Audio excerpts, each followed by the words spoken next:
Oke, selamat malam teman-teman semuanya. Ini adalah video lanjutan teman-teman ya. Ada beberapa saham yang akan saya bahas. Plus saya tambahkan dua saham Medco sama Elsa karena tadi kelupaan saya bahas ya. Ya, kita langsung ke bahasan ya. Ini yang pertama adalah untuk Medco. Untuk Medco teman-teman ya. Medco Energi. Medco Energi hari ini masih melanjutkan kenaikannya. Namun demikian closingnya dia shooting star ya, seperti itu kondisinya.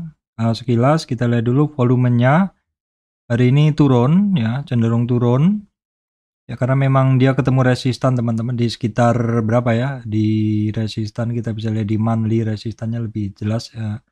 Target maksud saya di 950 itu adalah targetnya dia teman-teman ya. Indikator monthly-nya oke, weekly-nya juga oke karena memang ke-trigger oleh volume ya. Cuman sekarang dia sepertinya terkena take profit. Nah, kita lihat dulu untuk kondisi asingnya Medco. Asingnya memang 2 hari ini take profit ya teman-teman. Terus kalau kita lihat ini dividennya kapan nih? Tanggal 6 ya. Ini mau bagi dividen nggak teman-teman ini? Tanggal September ini. Ini September. Nah, kemarin ada berita mana ya kemarin? Bos Medco jual saham ini yang sahamnya sempat turun kan pada saat sekitaran tanggal 30 Agustus ya, 31 Agustus kan sempat turun sahamnya, terus rebound lagi seperti itu.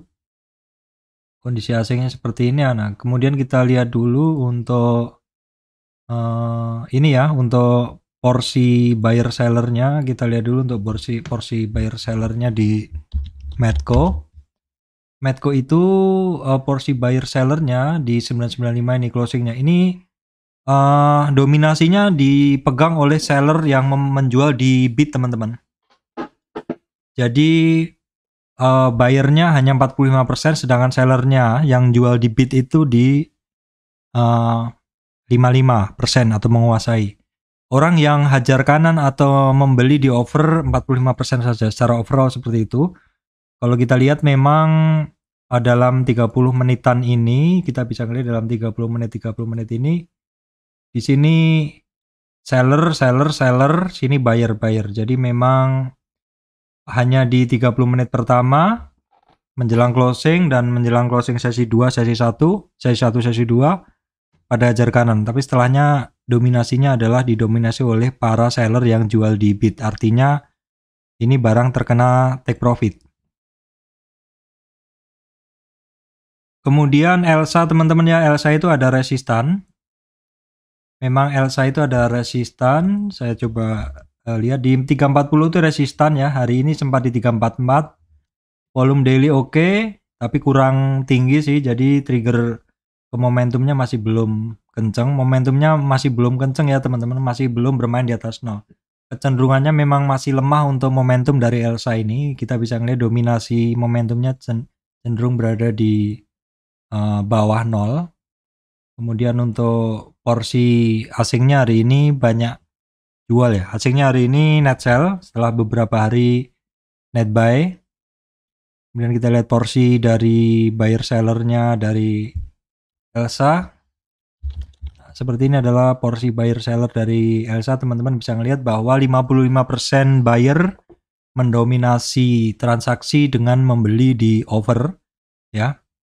Kita lihat sih sebenarnya cukup imbang ini ya. Apalagi di closing ini cukup imbang pada beli di 336 ya, nggak ada yang beli di bid. Memang harganya closingnya di over maksud saya. Ya memang di sesi 2 itu dominasi orang take profit banyak sih untuk Elsa. Sesi 1 masih cukup imbang, yang hajar kanan membeli di over. Sesi 2 nya udah mulai banyak yang take profit. Kemudian saya lanjutkan saham perbankan teman-teman ya. Saham perbankan itu hari ini banyak yang terkena resistan teman-teman. Saham perbankan banyak yang terkena resistan. Ini adalah BNI, teman-teman bisa ngelihat ketemu resistan di 61,8 retracement ya. Secara volume gimana Pak? Secara volume memang kurang ya, volumenya kurang. Jadi naik ketemu resistan ya enggak ada dorongan volume ya. Ketemu 61,8 retracement. Kita lihat dulu kondisi asingnya setelah berapa hari ini borong terus, ini ketemu resistan, asingnya sebagian jualan. Ya memang kalau kita lihat teman-teman, harga itu kalau di resistan ngapain kita beli sebenarnya itu. Kalau kemarin-kemarin murah kan begitu. Kecuali nanti breakout dengan volume. Tapi saya rasa yang mau istilahnya beli bener-bener di breakout itu ya pikir-pikir lah. Kalau bisa dapat harga di bawah, kenapa harus beli di atas seperti itu. Kan strategi trading itu kan bisa dengan membeli harga bawah dulu, baru nanti ketika breakout baru average up seperti itu kan. Itu lebih enak daripada beli semuanya harga di level atas. Jadi kalau beli kan mesti harus kita sebar posisi harganya supaya kita dapat harga yang lebih enak ya. Kita lihat dulu untuk ini, kita bisa ngelihat bahwa dominasi sellernya kuat ya teman-teman, di 58% adalah menjual di bid, itu adalah untuk BNI, jadi memang terkena take profit. Kemudian Bank Mandiri juga sama, udah sekitar 3 hari ketemu resistan, volumenya juga kecil ya.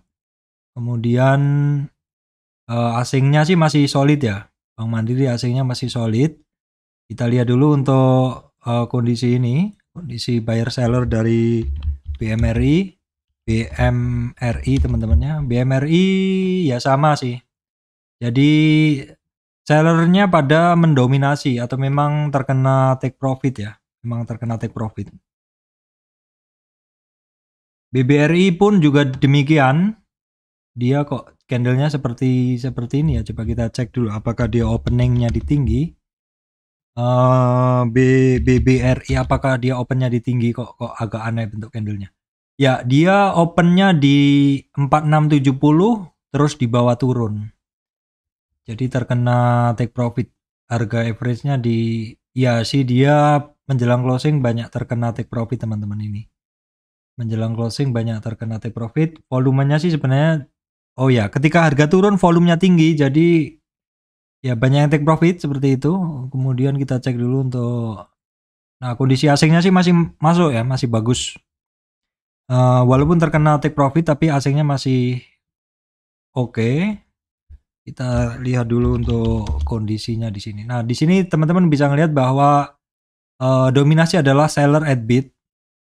Selling at bid ya, atau 39% yang berani hajar kanan, yang 61% jual di bid. Jadi memang terkena take profit untuk BBRI, teman-teman, terkena take profit untuk BBRI. BCA memang di resistan juga, volumenya sudah berada di bawah rata-rata ya.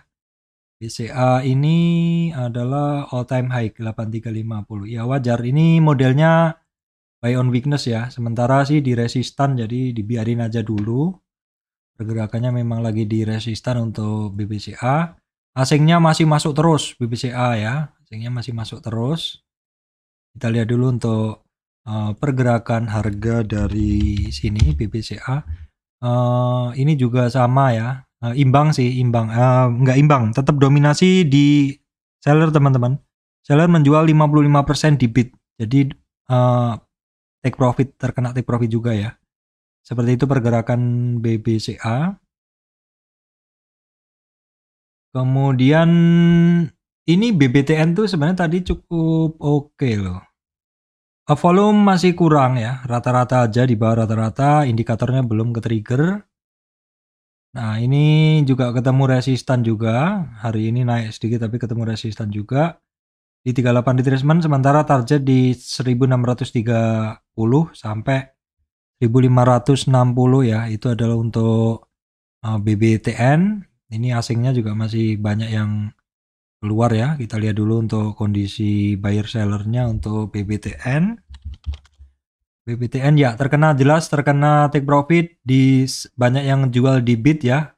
Porsi yang berani ajar kanan secara umum kalau di total per intraday semuanya adalah di 29%, hanya 29% yang berani ajar kanan ya. Selebihnya adalah para orang yang jual di bid. Kemudian teman-teman kita cek dulu adalah untuk Bank Niaga ini malah bagus secara daily ya, secara daily bagus. Niaga ini pergerakannya juga oke ya, artinya dalam pergerakan naik kemarin retracement-nya hanya sampai di 23 teman-teman ya, 23 lebih sedikit. Artinya koreksinya dia kecil, volumenya juga belum ada, indikatornya belum ke-trigger bagus ya, volumenya belum ada, indikatornya belum ke-trigger bagus. Kemudian kita lihat untuk asingnya 2 hari ini cukup oke. Tapi overall kalau kita jumlah dalam berapa hari ini imbang aja antara asing yang masuk dan asing yang keluar, hitungannya imbang ya. Kita lihat dulu untuk komposisinya, komposisi buyer sellernya teman-teman. Ini sih masih besar buyernya ya. Buyernya 54% berani ngebeli di over ya. Artinya berani hajar kanan, 54% berani hajar kanan. Kemudian Bank Danamon hari ini juga ngebreak. Nah, sepertinya ketika big cap bankingnya pada terkoreksi, ini second liner bankingnya kembali beraksi teman-teman, seperti itu ya. Ini Bank Danamon dalam weekly-nya masih jauh karena memang dia sempat tinggi kan. Nah, teman-teman terus coba kita lihat ya. Kenaikan ini volumenya sih kurang ya. Volume mendorongnya kurang. Kita lihat dulu kondisi dari asingnya bagaimana. Asingnya overall sih kalau di jumlah sepertinya impas ya, dari beberapa hari sebelumnya impas sepertinya. Ya kita anggap impas saja seperti itu. Oke, kemudian kita lihat untuk porsi buyer sellernya dari si BDMN ya. Berapakah kira-kira BDMN? Nah, ini kita bisa ngelihat. Nah, ini malah bagus. Harganya dia akan ngebreak ya. Dia real hajar kanannya ada 75%. Jadi ya memang bisa jadi orang-orang yang take profit di big cap masih ada peluang masuk ke saham-saham yang belum naik. Itu ya salah satunya ya second liner banking memang belum pada naik ya, dan salah satunya adalah Bank Danamon teman-teman. Ini saya mengesampingkan rilis laporan keuangan ya, saya nggak lihat rilis laporan keuangannya. Nah kemudian Arto, nah bahasan saya simpel aja sih, Arto ini masih di base, nggak turun lebih jauh tapi juga nggak naik ya. Harganya squeezing atau istilahnya rapat banget ya teman-teman, harganya rapat banget di situ. Volumenya gimana Pak? Volumenya Arto ini memang cenderung kecil ya, pelan-pelan seperti itu. Memang kecenderungan atau hafalan dari gerak Arto itu seperti itu. Kalau kita bicara asing, Arto gimana? Asing sih hari ini banyak masuk ya. Tapi sebelumnya kan Arto ini banyak yang keluar juga ya asingnya di situ. Kita lihat dulu untuk kondisi komposisi harga buyer seller di Arto. Nah, kita bisa ngelihat memang masih pada take profit ya. Karena hanya 36% dari overall transaction dari buyer seller yang berani makan di over ya. Jadi dominasinya masih banyak pada buang kiri di bid ya. Seperti itu. Kemudian AGII teman-teman. Ini AGII ini dalam tren besar. Dia itu kemarin koreksinya sudah sampai ke target umum di 50 retracement. Dan udah 3 hari ini dia mencoba naik ngelewatin 38 retracement teman-teman. Nah ini saya geser aja. Terus kenaikannya AGII di sini. Ngelewatin resistan pertama 2200, resistan kedua nanti 2300 dan targetnya 2370 teman-teman. Di situ dorongan volumenya sayangnya masih kurang ya, sehingga momentumnya juga belum kebentuk sempurna seperti itu. Kemudian untuk asingnya AGII ya hari ini naik, ada asingnya juga lumayan, tapi overall ini asingnya masih banyak turun ya. Overall asingnya masih banyak turun untuk AGII. Nah, kita lihat ini dominasi buyernya yang berani makan di over ada 55% ya, cukup lumayan sih mendominasi terhadap yang take profit ya, yang jual di bid. Kemudian kita cek berikutnya apa? Berikutnya adalah ASA teman-teman. ASA sepertinya bagus. Ya ASA sih rebound ya, cuman ini barang kan long downtrend ya. Artinya masih banyak resistan. Long downtrend berarti dia masih banyak banget resistannya, jadi ya sementara kita gunain yang paling kecil aja dulu. Ya Dia ada target 1625 dan 1625 kalau itu bisa di 1625. Kalau itu bisa dilewatin, baru nanti kita bicara target yang lebih besar. Ada di 1871 di mana ini juga merupakan candle resistan candle sebelumnya ya. Ini ASA. Cukup lama turunnya seperti itu. Kondisi volumenya hari ini lumayan ya. Naiknya lumayan volume hari ini. Hari ini kenaikan volume dari ASA lumayan. Kita coba lihat untuk asingnya teman-teman. Asingnya 2 hari ini lumayan, tapi ASA ini sendiri juga selama kurun waktu ini yang terlihat di layar ini kan cukup banyak juga asingnya keluar. Tapi ini sudah mulai naik ya. Ini asingnya udah mulai masuk seperti itu. Kita coba lihat dulu di komposisinya. ASA komposisinya iya, buyernya bisa mendobrak 64% dengan membeli di over teman-teman. Jadi oke ya, silahkan diperhatikan untuk ASA teman-teman.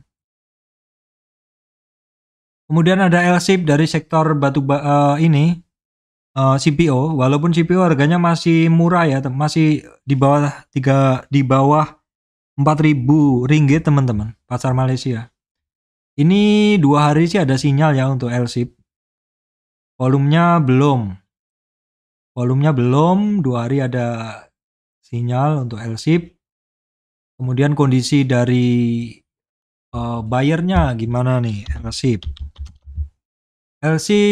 Sementara dia masih banyak dikuasai oleh para seller di bid teman-teman. Jadi masih belum mengangkat ya, buyernya masih malu-malu seperti itu.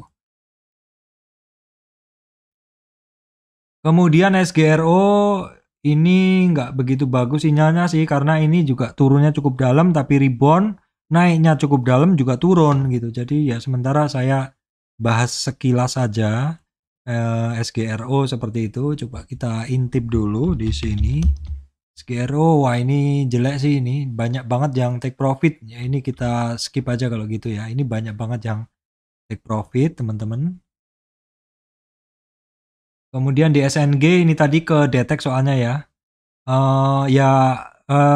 Candlenya rapet ya, jadi kemungkinan memang geraknya tipis. Kemarin sih ada sedikit doji, butuh konfirmasi hari ini, tapi ini candlenya rapet, jadi kemungkinan pergerakannya rapet ya.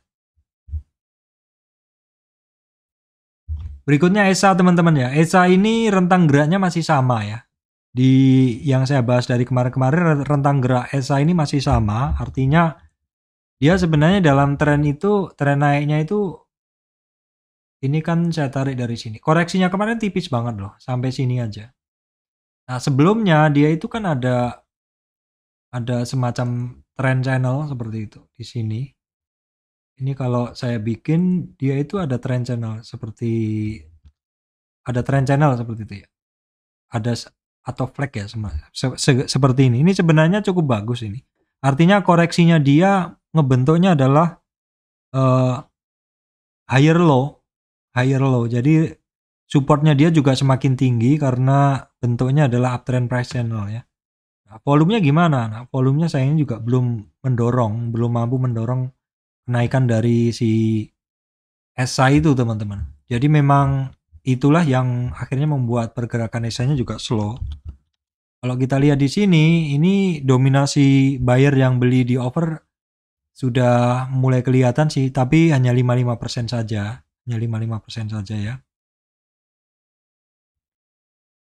Kemudian IMAS ini koreksinya kemarin itu sampai 50 retracement, tapi ini cukup rapet ya. Ini cukup rapet pergerakannya. Jadi sebulan lebih itu ya turun sampai 50 retracement. Volumenya sepertinya ya volumenya kecil banget, jadi ya memang ya saya jarang trading IMAS sih sekarang. Jadi saya skip aja ya, nggak saya bahas lebih detail. Nah, kemudian saham Trio Metal teman-teman. Trio Metal harganya sebenarnya untuk harga-harga metalnya udah mulai rebound ya, sedikit rebound. Untuk Antam sendiri ini kan koreksinya kemarin tuh sampai 50 retracement. Jadi di sini ini kan 50 retracementnya Antam ya, terus dia rebound. Jadi saya tarik yang garis tepi ini teman-teman. Jadi kenaikan Antam itu hari ini 50 retracementnya hampir kesentuh di 2070 teman-teman. Nah ini volumenya ya ada tapi nggak signifikan banget ya. Untuk Antam itu ada volumenya nggak signifikan banget. Kemudian untuk Inco teman-teman. Untuk Inco kemarin sama juga koreksinya sampai di 50 retracement. 50 retracement. Terus dia rebound ya. Rebound ini kita ukur untuk mencari resistannya dia. Nah, reboundnya dia saat ini nyampe di 6.280 itu adalah merupakan resistan kedua. Targetnya Inco ini ada di 6.450 teman-teman. Target penurunan kemarin hampir sampai ya di 61,8.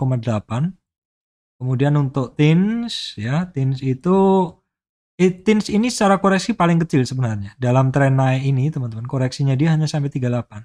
Tapi reboundnya juga jadinya sempit. Sempit ya. Tapi ini sebenarnya mewakili satu tren yang bagus sih. Kalau dari tren kecil ini aja. Koreksinya dia kecil. Tapi juga dia nggak kemana-mana ya. Dia nggak kemana-mana. Volumenya juga tipis. Volumenya juga tipis. MDKA gimana? MDKA koreksinya dalam tren kecil ini koreksi kemarin juga sampai 50 dan mulai naik lagi. Ini wajar sih koreksi-koreksinya memang di kisaran-kisaran 50 itu. Nah terus kemudian ini kenaikan dia sekarang ini sudah sampai di 50 retracement. Ya memang sudah ketemu resistan pendeknya ya. Seperti itu. Kita akan lihat dulu untuk kondisi asingnya ya. Dari Antam. Antam masih banyak asingnya, banyak jual. Hari ini banyak keluar. Inco. Asingnya juga masih keluar. TINS. TINS asingnya mostly keluar ya. Kemudian MDKA. MDKA lebih oke ya. Asingnya masih cukup mendominasi teman-teman ya. Kemudian kita akan cek dulu. Nanti akan saya satukan untuk sektor ini ya, sektor-sektor metal. Kita lihat dulu untuk Antam. Antam nih jelas nih dominasi sellernya kuat ya. Sellernya kuat mendominasi ya, teman-teman. Bisa lihat yang buang barang di bid itu 58. Antam Inco.